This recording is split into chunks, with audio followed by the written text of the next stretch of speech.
영국의 그 성경학자인 존 위클리프는 목숨을 걸고 하나님의 말씀을 이렇게 하나님 말씀 66권을 그냥 그대로 믿기로 하는 것이 좋습니다. 이렇게 이제 목숨을 걸고 그 메시지를 전했습니다. 이 체코의 얀 후수 같은 경우도 보면은 이분이 대학 총장을 하시면서 이 하나님의 말씀을 66권을 그냥 그대로 성경대로 믿기로 합시다. 그래서 오늘날에 와서도 이 체코에서는 그 얀 후수를 아주 귀한 분으로다가 이렇게 여기지 않겠습니까? 그리고 종교 개혁자들도 로만 캐톨릭이 이렇게 성경을 그냥 그대로 잘 안 믿으니까 성경대로 믿고, 그래서 우리는 우리가 신앙생활하는 이 기준이 성경이 있다는 것이 얼마나 감사한지 몰라요. 진짜 여러분들이 평생 살아가면서 하나님의 말씀을 기준으로 알고 살아가시길 바랍니다. 성령의 역사가 아니면은 우리가 그 예수 그리스도를 구세주라고 이렇게 고백할 수가 없어요. 영국의 어떤 그 학자는 에덴 동산에서 아담이 첫 조상, 인류의 조상 아담이 죄를 졌으면은 죄를 진 거지. 그 아담한테 가서 그 죄를 물으면 되지. 뭐 때문에 우리가 그 죄 문제를 우리가 그를 이제 짊어지고 죄 문제를 우리는 죄 안 졌는데 그렇게 얘기하는 학자가 있거든요. 그 잘못된 세계관이에요. 이 말씀이 없으면은 우리가 그걸 잘 이해를 못하죠. 오늘 이제 우리 WCPM 홈스쿨 출신 학생들이 이제 시험을 봐서 이제 발표인데 오늘 합격을 했어요. 이 합격을 했다는 것은 이 친구들이 열심히 나름대로 공부를 해서 그 기준에 이제 넘어갔기 때문에 합격이 되는 거 아니겠습니까? 나름대로 열심히 노력을 하고 문제를 많이 풀고 또 선생님들이 이렇게 잘 가르쳐주고 그를 또 학생이 잘 이렇게 이제 훈련을 했기 때문에 이렇게 좋은 결과가 나온 거지. 그러지 않으면은 결과가 나올 수가 없어요. 우리가 평생 살아가면서 우리가 특히 개혁교회에서 신앙생활 하시는 분들은 예수 그리스도를 구세주로 믿는 거예요. 예수님만이 우리를 구원해 주실 분입니다. 예수님은 이 사역을 하시면서 제자분들에게 직접 말씀을 주실 때에 요즘 많은 분들이 혼동 속에 있지 않습니까? 예수님은 직접 하신 말씀이 너무 귀한 말씀이 많아요. 예수님 자신이 나는 길이요 진리요 생명이니 예수님으로 말미암아 하나님 앞에 갈 수가 있습니다. 그냥 얼마나 감사해요. 예수 그리스도께서 직접 말씀해 주셨으니까 그런 말씀이 그냥 성경 그냥 그대로 기록이 되어 있으니까 얼마나 감사합니까? 물론 이제 제자분들은 예수님에 대해서 메시아라고 이렇게 고백을 했습니다만은 예수님이 십자가에서 피 흘려 돌아가신 사건은 우리 신앙생활 하시는 분들은 다 알아요. 그것은 우리의 죄 때문에, 예수님의 죄 때문에 예수님이 십자가를 진 게 아니고요. 우리를 위해서, 예수님은 우리를 위해서 십자가를 지신 거예요. 십자가를 지시기 위해서 오신 겁니다. 근데 이제 예수님이 십자가를 지러 간다고 하니까 제자분들이 그럴 수는 없습니다. 오해를 해가지고 이해가 안 되는 겁니다. 이제 왜냐면은 그 당시 로마 제국 시대니까 정말 혁명을 일으켜가지고 어떤 그런 벼슬을 우리에게 좀 주지는 않을까 이렇게 생각을 했는데 예수님은 그렇게 권력을 쟁취하기 위해서 오신 분이 아니, 물론 권력이라든가 경제라든가 모든 건 다 하나님이 하시죠. 예수님이 다 하시는 겁니다. 그러나 예수님이 2000년 전에 오신 거는 우리의 죄 문제를 우리를 구원하기 위해서 오신 거예요. 그래서 우리가 이 신앙생활 하시는 분들은 부속사에다가 맞춰야 돼요. 근데 이제 잘 몰라가지고 예수님이 십자가를 이제 지으시고 그분만이 길이고 진리요 생명이 아니겠습니까? 근데 제자분들이 이제 자꾸만 이런 얘기 저런 얘기 이렇게 이제 묻습니다. 이제 불신앙으로 물어보는 거죠. 보면은 요한복음 14장에 보면 예수님이 이제 십자가를 지시러 가시기 전에 이런 말씀을 주지 않습니까? 너희는 마음에 근심하지 말라. 하나님을 믿으니 또 나를 믿으라. 이러면서 내 아버지 집에 거할 곳이 많도다. 그렇지 않으면 너희에게 일렀으리라. 내가 너희를 위하여 거처를 예비하러 가노니 가서 너희를 위하여 거처를 예비하면 내가 다시 와서 너희를 내게로 영접해 나 있는 곳에 너희도 있게 하리라. 그 직접 예수님이 하신 말씀이에요. 이제 예수님이 하나님 나라에 이제 가셔야 되거든요. 그래야지만 성령님이 오시는 거예요. 예수님이 이제 가시기 전에 제자분들한테 이런 메시지를 전하지만 이걸 다 이게 무슨 말인지 잘 모르고요. 그러니까 내가 어디로 가든지 그 길을 너희가 아느니라. 그러니까 도마가 이르되 주여 주께서 어디로 가시는지 우리가 알지 못하거늘 그 길을 어찌 알겠사옵나이까. 그러니까 예수님께서 14장 6절에 예수께서 이르시되 내가 곧 길이요 진리요 생명이니 나로 말미암지 않고는 아버지께로 올 자가 없느니라. 이제 예수님이 이제 설득을 하면서 잘 가르쳐 주는 거죠. 우리가 이제 이런 말씀을 보면서 예수님의 제자분들은 왜 예수님 말씀을 잘 이렇게 믿지를 못하고 자꾸만 이렇게 반대로만 얘기를 하고 이해를 못하나 이렇게 생각할 수가 있죠. 그러나 우리가 이런 이제 그 말씀을 읽으면서 또 말씀을 들으면서 우리도 그럴 수가 있어요. 우리도 완전하지 못해요. 늘 실수도 하고 자빠지기도 하고 또 이렇게 몰라가지고 우리가 이 모든 걸 다 알 수가 없죠. 목사님들이 알아갖고 성경을 창세부터 계시록까지 다 난 다 알고 있다. 전제는 뭐냐면은 하나님이 가르쳐 주시질 않으면은 알 수도 없을 뿐더러 또 문제는 뭐냐면은 이 하나님 말씀은 성령께서 기록하신 거예요.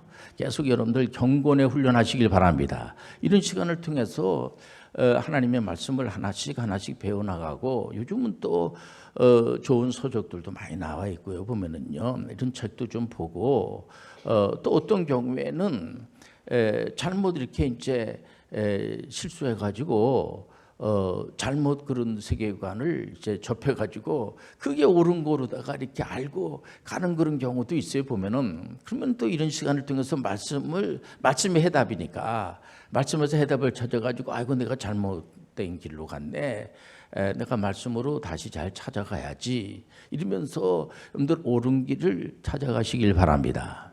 우리나라에서도 보면은 이제 주로 그 139년 되지 않겠습니까? 이제 우리 복음을 언더우드 선교사님이 들고 들어오셔가지고 복음을 전했는데 보통 우리가 신앙생활은 개혁교회는 그 캐톨릭 교회를 반대해서 개혁을 해가지고 올바르게 우리가 해야 되지 않겠습니까? 그러니까 개혁교회는 계속 개혁해 나간다.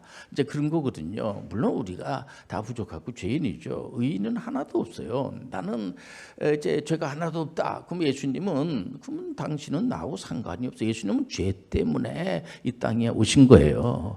죄 문제를 해결해 주시기 위해서 오신 거예요. 우린 다 의인이 하나도 없어요. 다 죄인이라고 그래서 뭐 죄지라는 소리가 아니라 우리는 그게 그 가정에 목사님 자제분으로 태어났든지 장로님 자제분으로 태어났든지 다 죄인이라는 거 여러분들 다 알고 있죠. 그러니까 거듭나야지 돼요. 어떤 누구도 또 어떤 경우는 실수도 하고 이제 또 이 하나님 말씀을 통해서 우리가 위로가 되는 것이 뭐냐면 우리 하나님께서는 만세전에 우리를 선택하셔가지고 은혜로 인도해 주시니까 그냥 뭐 요즘 뭐 종교다운주의에 대해서 걱정하는 분들이 많아요. 그러면 누구나 다 그냥 이렇게 다 구원받는 거 아닙니까? 그건 잘못된 거예요. 그는 여러분들 예수 그리스도를 여러분들 나의 구세주로 영접을 해야지 돼요. 그리고 하나님께서는 모든 자들을 다 구원시키는 건 아닙니다. 그는 하나님의 권한에 있어요. 하나님의 주권에 있는 겁니다. 그렇기 때문에 그건 주권 영역이라고 그래서 우리 하나님께서 기쁘신 사랑의 뜻을 가지고 우리를 만세전에 선택해서 그래서 우리가 로마서 읽으면 참 은혜가 되는 게 뭐냐면 우리가 태어나기도 전에 예수님께서 십자가에서 피로 돌아가신 것이 뭐냐면은 어떤 분은 그래 눈물 흘리면서 어떻게 내가 예수를 믿습니까? 이거는 하나님이 예수 그리스도를 구세주로 믿게 하지 않으면 저는 믿을 수가 없습니다. 그렇게 고백하는 분들 많아요. 보면은요, 우리가 이 신앙생활하는 것은 무슨 도 닦기 위해서 내가 뭐 하나님이 되려고 막 힘을 이제 자꾸만 이렇게 도 닦듯이 말이에요. 보면 자기가 막 이렇게 애쓰고 힘쓰고 뭐 이래가지고 이렇게 되는 것이 아니라 모든 게 하나님의 은혜예요. 우리 찬양에서도 보면은 은혜에 대한 찬양을 부르면 우리 신앙생활 하시는 분들이 좋아하고 모든 게 은혜고, 그러면 우리가 이렇게 살아가고 예수 그리스도를 구세주 영접하는 것이 다 은혜입니까? 맞아요. 은혜로 살아가는 거예요. 보면 역동성이라고 하는 것도 은혜로 살아가는 거고, 우리 예수님이, 우리는 죄가 많지만은 예수님의 은혜로, 하나님의 은혜로 우리가 칭의를 받지 않겠습니까? 하나님의 의를 의롭다라고 인정을 해주신 거죠. 그렇다고 그래가지고 우리 예수님의 이름으로, 예수님의 은혜로 우리가 근다고 그래서 칭의는 우리가 무슨 뭐 그만한 그 공로가 있어가지고 우리가 이렇게 하나님의 나라에 들어갈 수가 있다. 믿음의 결국은 영혼의 구원을 받는다는 거 아니겠습니까? 근데 하나님의 은혜로 우리가 구원을 받는 거예요. 근데 칭의하고 이제 목사님들이 예수 믿는 사람들은 이제 그 예수만 믿으면 다 해결된다고 하니까 그 다음부터는 막 엉망으로 생활하면 안 되지. 그래서 우리가 성화의 단계를 가야지 되는데 걱정하시는 분들이 있어요. 보면은 이제 성숙한 성화의 단계로 가고 또 더 나가서 영화의 단계가로 가야 되지 않겠습니까? 그런 분들이 있는데, 영화든 우리가 성화든지 간에 하나님의 은혜로 간다는 것을 우리가 잊어버리면 안 돼요. 모든 것을 우리가 깊이 생각할 때에 절대로 우리는 하나님의 은혜를 더 입어가지고 하나님의 은혜로, 그러니까 늘 경건의 훈련을 하나님 앞에 갈 때까지 계속 말씀을 우리가 이렇게 해답을 여기서 말씀에서 우리가 찾으면서 근다고 그래가지고 다른 사람하고 나는 뭐 기도를 뭐 몇 시간 하는데 많이 하는데 너는 기도도 별로 안 하고 이런 식으로 접근하는 게 아니에요. 보면 그리고 맨 다툼으로 가게 되고, 또 어떤 분들은 그래서 야고보서를 꼭 읽어야지 되는데 야고보서는 행함의 믿음이다. 여러분들 구약에서도 아브라함도 믿음으로 구원을 받은 거예요. 믿음으로. 우리 하나님의 은혜가 아니면 구약이든 신약이든지 간에 그 시대별로 구속사의 어떤 내용이 다르다 그러면 안 돼요. 우리는 구약의 하나님이 오늘날의 하나님이에요. 구약에도 믿음으로 칭의로 하나님의 은혜로 구원받는 거지, 우리의 노력으로 우리가 애쓰고 힘써가지고 되는 게 아니고요. 모든 게 하나님의 은혜로라. 이게 뭐라 개혁교회의 특징이에요. 그래서 거기서 우리가 교회에 신앙생활 하시는 분들이 예물을 많이 드렸기 때문에 내가 예물 많이 드리면 감사한 일이죠. 그것도 은혜로 하는 거예요. 우리가 이렇게 나와서 우리가 신앙생활하는 것도 모든 게 은혜예요.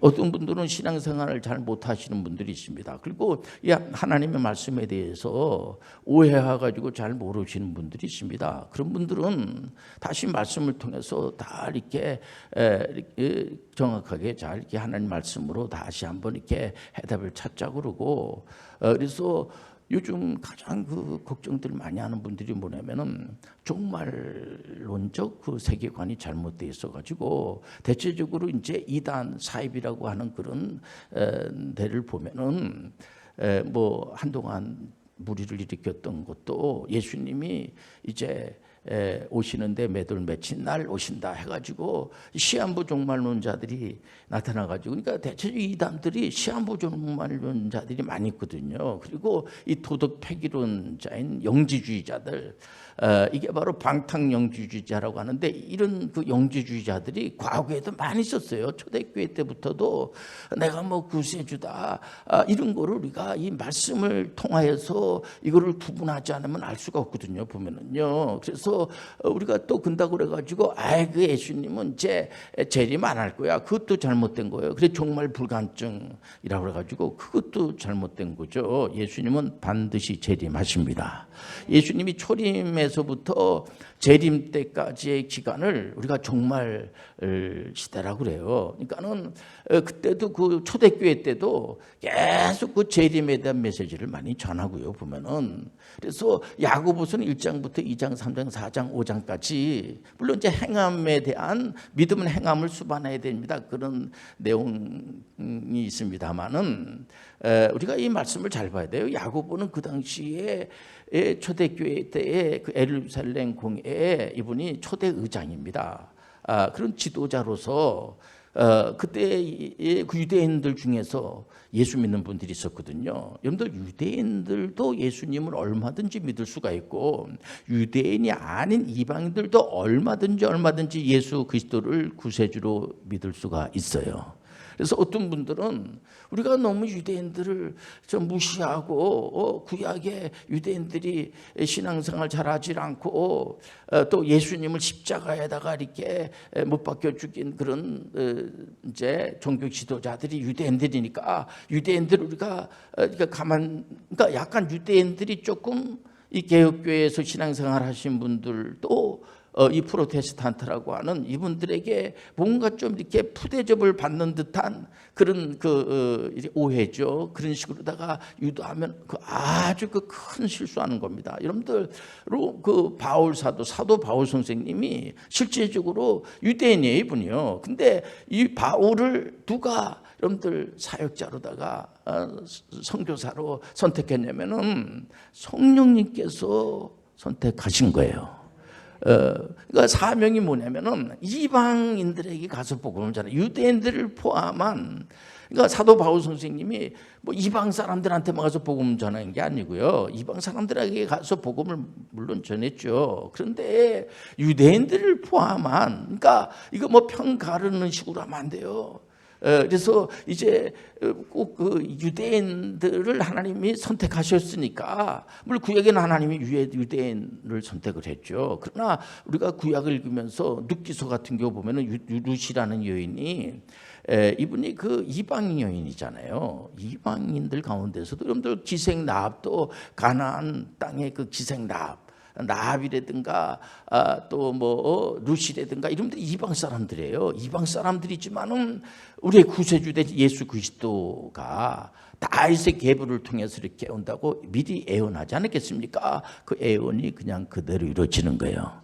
사람들이 예언한다고 하는 얘기는 될 수도 있고 안 될 수도 있고 그런 거는 위험할 수가 있어요. 그렇기 때문에 우상 숭배하는 사람들이 그런 경우가 많이 있지 않습니까? 그러나 우리 하나님의 예언은 틀림이 없어요. 우리 하나님 말씀은 한 절도 틀림이 없어요.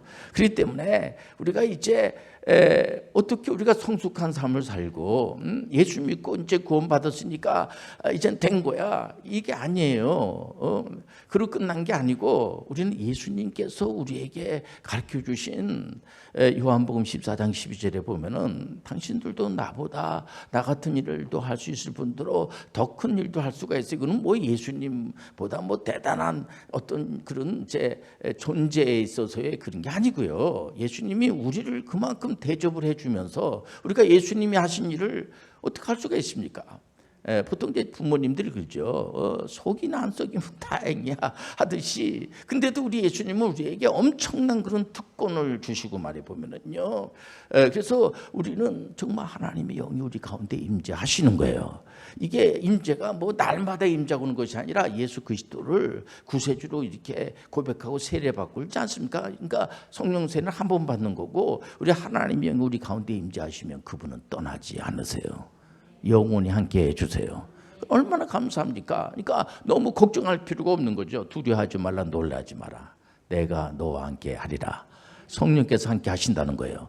그러니까 성령께서 우리와 함께 하니까 얼마나 감사합니까? 그래서 우리는 늘 물론 이제 귀신들이 있고 마귀가 우는 사자처럼 믿음의 사람들을 예를 들면 장 그런 방법으로다가 이 세대주의적으로 이렇게 날짜 계산하듯이 가고 물론 종말론적인 재림 사상은 가지고 있어야 돼요. 반드시 예수님은 우리가 계시록을 이제 뭐 많이 이제 이 계시록 말씀을 이제 접하는 분들도 있지만은 하나님의 말씀이 66권이다 보니까 이 계시록에게 보면은 이제 이렇게 숫자 같은 것이 많이 나와요. 14만 4천 명이라든가 이런 숫자 그리고 또 이해하기 힘든 그런 영적인 그런 이제 그런 주석 같은 경우에도 보면 칼빈 선생님이 계시록을 이렇게 주석을 하질 않았었어요. 이렇게 특이한 그런 이제 문자라든가 이걸 오해해가지고 뭐 두 증인이라든가 이런 그런 내용이 나오다 보니까 이 말씀을 가지고 온갖 이단 사이비들이 계시록을 잘못 해석해가지고 거기서 많이 이단 사이비가 나오고요. 그러나 계시록은 우리에게 주신 것은 축복으로 주신 거예요. 은혜로 주신 거예요. 우리를 망하게 해주려고 하는 거, 헷갈리게 하고 막 이단으로다가 빠지게 하려고 주는 것이 아니고요. 여러분들, 우리 하나님께서 우리에게 축복의 선물로 주신 거예요. 미래에 대해서 잘 모르니까 미래는 예수님 반드시 재림하세요. 어서 오시옵소서 예수요. 아멘 하지 않습니까? 우리가. 그렇기 때문에 우리 신앙생활 잘 하시는 분들은 절대로 두려워할 필요가 없고, 어떤 그런 이런 이단 사이비의 그런 말에 현혹돼 가지고 빠지지 말고, 예수님이 그래서 이 마지막 그 종말 시대의 징조라든가 또 그때는 이제 여기저기서 자기가 예수 그리스도다, 내가 뭐 재림 예수다, 막 이런 친구들이 많이 나오니까 그때는 늘 조심하고 그래야지 돼요. 그리고 전쟁도 일어나고 기근도 일어나고 여러 가지 이렇게 문제가 많이 일어나지만, 그렇다고 해가지고 세상 끝이 아니고 우리는 하나님 앞에 갈 때까지, 예수님 재림할 때까지 이 땅에서 하나님이 영광된 일을 하는 거예요. 우리가 예수 그리스도를 구세주로 영접을 하고, 또 우리 하나님께서 이제 주신 그런 성경 명령을 잘 준행하고요. 보면은 또 우리가 그를 믿게 하시는 분은 또 예수 그리스도의 영, 성령께서 믿게 하신다는 것이 얼마나 감사하고 우리에게 좀 부담스럽지 않아요, 어떻게 보면은요. 그러니까 처음부터 끝까지 예수님께서 다 은혜로 인도해 주시니 얼마나 감사합니까? 그래서 너무 다른 이런 세속적인 거를 너무 무시할 필요는 없다고 하지만은, 성경에서 아닌 걸 가지고 자꾸만 이렇게 극대화시켜 가지고 그것을 전부인 것처럼 이렇게 하면은 좀 곤란하다는 거죠. 이 하나님 말씀을 이렇게 과거에는 잘 모르다가 아는 경우도 있고, 하나씩 알아가는 이제 은혜가 너무 감사하고, 어떨 때는 내가 그때 실수했네. 근데 회개하면서 우리가 예수 그리스도를 구세주로 영접한다 그래가지고 죄가 싹 없어지는 게 아니에요. 우리는 하나님 앞에 갈 때까지 늘 회개하면서 가는 거예요. 근데 회개주의가 되면 안 돼요. 난 회개했으니까 회개했으니까 하나님 이제 나한테 다 끝난 거예요, 이러면 안 되는 겁니다. 자꾸만 우리는 살아내야지 되고, 뭔가 하나님의 그 영광된 일에 동참을 해가지고 많은 사람들을 옳은 대로 인도하는 그런 분들이 되시길 바랍니다. 이런 시간이 필요한 거죠. 그래서 얼마든지 예수 그리스도의 이름으로 기도하고요. 보면 하나님께서 항상 선한 그런 마음을 가지시고 우리를 도와준다는 생각을 가지고 그야말로 이제 우리가 비즈니스 에지 미셔너리가 되어서 칼빈 선생님이 종교 개혁을 하면서 귀한 그런 혁명적 메시지를 전한 것이 뭐냐면은 직업의 소명설이에요. 그러니까 우리가 직업이 없는 사람이 없지 않습니까? 그 직업을 하나님 주신 그런 소명으로 알고 귀하게 여기는 마음을 가지고 주님이 가르쳐 주신 이 말씀에 이런 걸 토대로 해가지고 얼마든지 영광된 일에 참여하시길 바랍니다. 다른 사람을 이렇게 겸손하게 하나님의 영이 임재하시면 사랑의 하나님, 희락의 하나님, 화평의 하나님, 오래 참음의 하나님, 자비의 양손의 하나님, 못해요. 우리 인간의 생각으로는 못해요. 하나님의 영이 임재하시면 충성과 온유와 절제가 생기게 되고, 우리는 못하죠. 우리가 늘 그냥 막 그 화만 확 내게 되고, 그냥 다른 사람 앞에서 참 저분은 참 이렇게 참 겸손하고, 다른 사람이 잘 되면 자기가 잘 된 거 이상으로 좋아하고, 이런 것보다 막 시기가 그냥 하늘을 닫고 말이야. 이게 결국은 나중에는 시기가 하늘을 닫게 되면은 내가 손해가 많구나, 이걸 나중에 깨닫게 되잖아요.